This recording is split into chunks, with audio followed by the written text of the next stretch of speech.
के इलाके से आए हुए आम आदमी पार्टी के कार्यकर्ता, आज आपके बीच पंजाब से आया हूं ये मैसेज लेके, अरविंद केजरीवाल जी का ये संदेश लेकर कि दिल्ली और पंजाब में आम आदमी पार्टी की सरकार है और दिल्ली और पंजाब में जो काम हो रहे हैं शिक्षा में, स्वास्थ्य में, बिजली, पानी, रोजगार में, वही काम हमने मध्य प्रदेश में करने हैं। ये हमारा सपना है क्योंकि आम आदमी पार्टी आम लोगों की पार्टी है।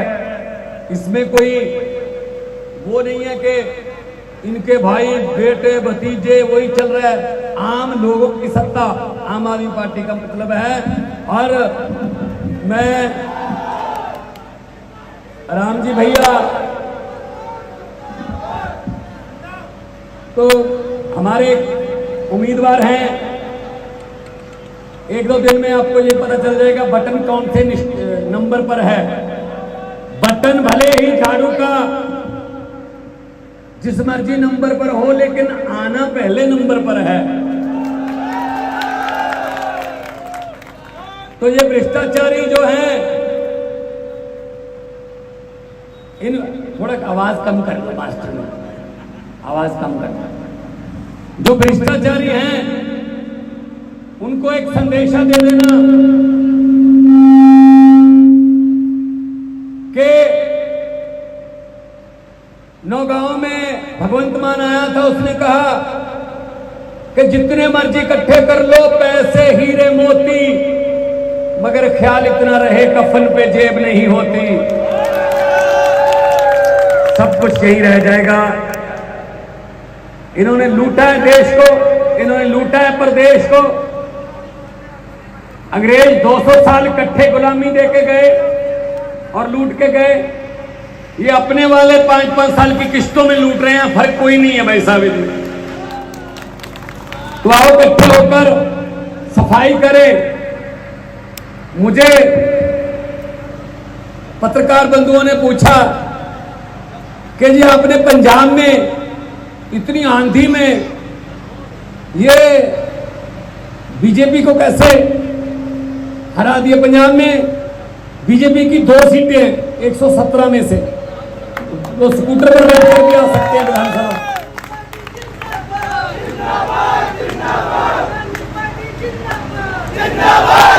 तो पत्रकारों ने पूछा कि आपने कैसे किया ये काम दिल्ली में और पंजाब में, बीजेपी की आंधी को कैसे रोका। मैंने कहा जी बीजेपी का चुनाव चिन्ह क्या है, बोले कमल का फूल।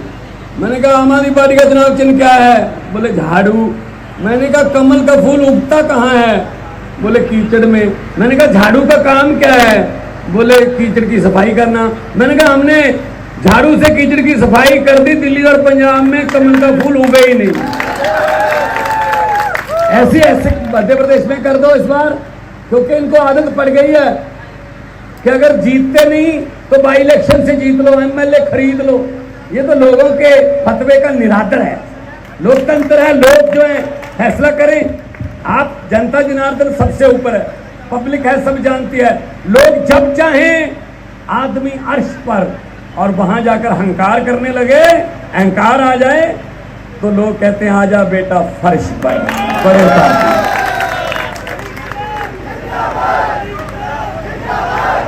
जो आप में जोश दिख रहा है, ये फूल, ये आप जो नारे लगा रहे हो, अपने आप आए हो खुद, ये बड़ी क्रांति का संकेत है। ऐसे ही पंजाब में होता था। ये देखो अपने फूलों से गाड़ी पूरी भर गई और फूल बरसा रहे हैं। आज के जमाने में नेताओं पर फूल बहुत मुश्किल काम है भाई साहब, दामन साफ रखना पड़ता है। मैं तो सोचता हूँ कभी कभी भगवान का, रब का, परमात्मा का मैं शुक्राना करता हूँ कि मैंने कोई पिछले जन्म में कोई पुण्य किए होंगे जो इतना प्यार। बुजुर्ग लोग जो हैं वो सर पे हाथ रख के आशीर्वाद देते हैं, बेटा जीता रहो। माएँ आशीर्वाद देती हैं, बहनें दुआ करती हैं, भाई मेरे छोटे बड़े कंधे पर हाथ रख के सेल्फी लेते हैं। एक तरफ तो ये प्यार है और दूसरी तरफ बीजेपी वाले, ये कांग्रेस वाले, इनके साथ एक बार हाथ मिलाकर बाद में उंगलियां गिननी पड़ती हैं, पूरी हैं या ले गए एक आध। तो ये प्यार ऐसे बना रहे, यही दुआ करेंगे। हर घर में रोजगार का चिराग जगे। हर घर में किसी को आज शाम को रात को चूल्हा जलेगा या नहीं, ये सवाल पैदा नहीं होना चाहिए किसी भारतवासी के दिल में। ये सोच है हमारी। हर घर को रोजगार मिले, तंदुरुस्ती मिले, इलाज जो अमीर का होता है वही गरीब का भी हो, क्योंकि भगवान ने तो एक जैसे बना के भेजे हैं ना। यहाँ आके हमने आपस में बंटवारे कर लिए। जो शिक्षा अमीर के बेटे को मिलती है वही गरीब के बेटे को मिले, वो भी वकील बने, वो भी डॉक्टर बने। वो पंजाब में आना 37,000 से ज्यादा नौकरियां सरकारी दे चुके हैं अब तक। 1.5 साल में 37,000 से ज्यादा पटवारी रखे, सब इंस्पेक्टर रखे, एसडीओ रखे हैं।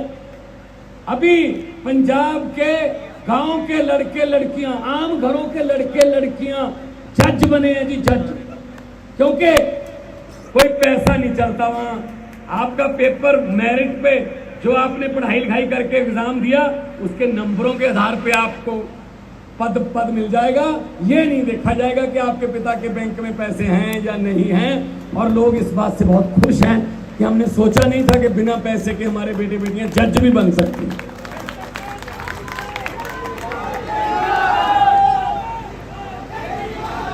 कई भ्रष्टाचारियों को हमने पकड़ के जेल में डाला। एक भाई साहब कांग्रेस का एक इंडस्ट्री मिनिस्टर था, व्यापार का मिनिस्टर था जब कांग्रेस की सरकार थी। उसके घर पे विजिलेंस ने रेड किया। पैसे तो मिले ही मिले, आलीशान घर, सोने की टूटियां, बाथरूम की, और सबसे ज्यादा दुखी करने वाली बात, उसके घर से नोट गिनने वाली मशीन मिली। आप बता दीजिए आपके घर पे नोट गिनने वाली मशीन है? जब नोट ही नहीं है तो मशीन का क्या करना है? ये तो बैंक में होती है।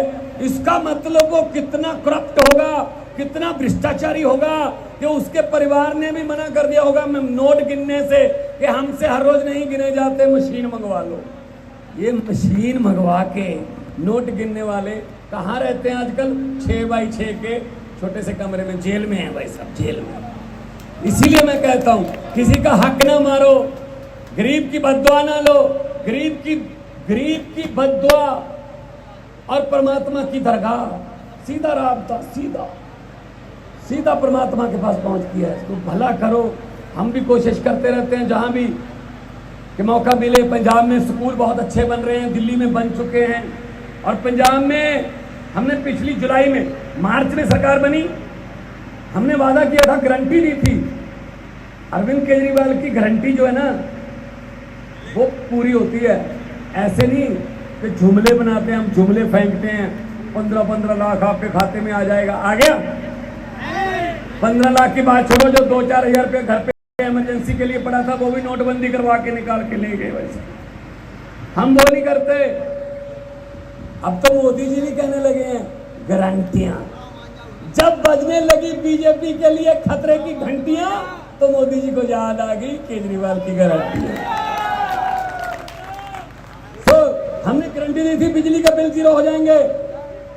जुलाई 1 से आज तक चलता भी रहेगा। पंजाब के लगभग 90%, 80 से 90% घरों को बिजली का बिल 0 आता है भाई साहब, 0। सबका उसमें 600 यूनिट से नीचे मीटर है, बिजली का बिल 0। तो गरीब को भी हक है बच्चे को पढ़ाने का। एक बच्चा ही, उसका पढ़ाई, उसकी शिक्षा है, उसका घर का जो पीढ़ी बदल सकती है। और कोई नहीं भाई साहब। सरकारें बहुत कहते रहती हैं हम आपकी गरीबी दूर कर देंगे, नहीं, सिर्फ बच्चे आपकी गरीबी दूर करेंगे। पढ़ाई लिखाई हो जाए और दिल्ली की तरह जज का बेटा, एक डीसी का बेटा, कलेक्टर का बेटा और एक रिक्शे वाले मजदूर का बेटा एक ही बेंच पर बैठकर एक ही किताब पढ़ते हैं भाई। ये केजरीवाल का कमाल है, ये केजरीवाल का कमाल है। अभी जो आपके पास आएंगे आपको लॉलीपॉप देंगे, 1-2 तो दे चुके हैं। सिलेंडर 200 रुपये सस्ता, ये नहीं बताया महंगा कितना किया था, सस्ता बोल दिया। ये क्या करेंगे आपको ना कि जनता को शायद यही याद रहता है अभी कुछ आपको लॉलीपॉप देंगे। ये वो वाली बात हो गई। किसी घर में बेटी की शादी थी, अच्छा घर था, पैसे वाला घर था जिम्मेदारों का, तो उन्होंने सामान इकट्ठा किया लड़की को देने के लिए, सोफे, अलमारियां, टीवी, जेवर। अगले दिन बारात आनी थी, एक रात पहले डाकुओं को पता चल गया कि इस घर में बहुत माल है, तो डाकू ट्रक लेके आ गए। कैसे ये जनता को लॉलीपॉप देके फंसाते, ये बात याद रखना। ट्रक लेके आ गए, डाकू ने लड़की के परिवार को एक कमरे में बंद कर दिया, बाहर से कुंडी लगा दी और सारा सामान ट्रक में भर लिया। जाने से पहले डाकुओं के सरदार ने पूछा, लड़की का परिवार कौन से कमरे में है? उन्होंने कहा, जी सरदार इस कमरे में है। खोलो। कमरा खोला, अंदर जाके डाकू ने कहा, किस लड़की की शादी है? वो डरती डरती लड़की खड़ी हुई, जी मेरी शादी है। तो डाकू ने अपने जेब में हाथ डाला, 100 रुपए का नोट उसको शगन के रूप में दे दिया, बेटा आशीर्वाद आपको, आपका जीवन मंगलमय हो। अगले दिन पुलिस आई, घर का एक भी परिवार का मेंबर डाकुओं के खिलाफ पुलिस के पास FIR लिखवाने को तैयार नहीं हुआ। कहते भले ही लूट के तो ले गए, लेकिन बंदे बड़े अच्छे थे, 100 रुपया शगन ले गए। ये ऐसे करते हैं बीजेपी कांग्रेस वाले। ये 4.5 साल लूटते हैं, आखिरी 6 महीने में शगन के रूप में आपको 100 रुपया 200 रुपया दे देते हैं। और आप कहते हो जो मर्जी है, लूट तो लिया देश को, लेकिन बंदे अच्छे हैं, 100-200 रुपया दे गए। यार इस बार इनकी बातों में मत आना।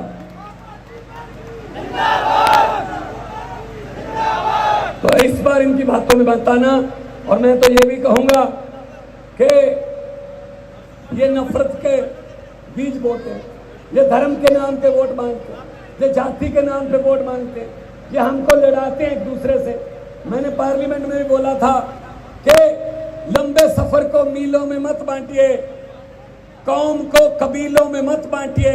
एक बहता दरिया है मेरा भारत देश, इसको नदियों और झीलों में मत बांटिए। तो पूरा देश तरक्की करे तो नंबर 1 बनेंगे दुनिया में, पूरा देश, हर प्रदेश। इसलिए मेरा फर्ज बनता है कि जो मैं पंजाब में सही कर रहा हूं, ठीक कर रहा हूं, वो जहां भी होना चाहिए। मैं आपको ये संदेश देने आया हूं कि आपका भी उतना ही हक है सरकारों को सवाल पूछने का कि भाई पंजाब में अगर वो कर सकते हैं, आप यहां क्यों नहीं करते? दिल्ली में अगर काम ठीक हो गया है, यहां क्यों नहीं करते? तो ये इनका बारियों का सिस्टम बंद करें। और लोगों को अक्सर कहते सुना है जिंदा रहे तो फिर मिलेंगे, लोगों को अक्सर कहते सुना है जिंदा रहे तो फिर मिलेंगे। इस पंजाबी दिल ने कहा है, मिलते रहे तो जिंदा रहेंगे। बार बार आता रहूंगा जब मर्जी बुलाए। दो नारे शहीद भगत सिंह जी के, उनकी क्रांति के इनकलाब के। इनकलाब पता क्या है, यहाँ बीजेपी वाले भी आए होंगे 2-4, उनको भेजते हैं ना उनके आका, तो उन्होंने बताना होता है कितना रश था और भगवंत मान ने क्या बोला, बोल देंगे। जब वो पूछेंगे नारे कितनी जोर से लग रहे थे, तो कम से कम इतनी जोर से नारे लगाओ कि उनके जो आए हुए हैं यहाँ, वो अपने आका को कहें जी हमको पूछने की क्या जरूरत है, वो तो आपके घर पे भी सुने ही होंगे। दोनों हाथ ऊपर करके दो नारे, इनकलाब, इनकलाब, भारत माता की, वंदे, बोले सोनिया। बहुत बहुत धन्यवाद, आपने इतने प्यार, इज्जत, मान, सम्मान से सुना। और अच्छे से रहिएगा, ख्याल रखिएगा। देश को आपकी बहुत जरूरत है। आने वाले दिनों में देश का जो क्रांति का एक जो पैगाम लेके हम चले हैं, उसको जनता ने आगे बढ़ाना है। बहुत बहुत धन्यवाद।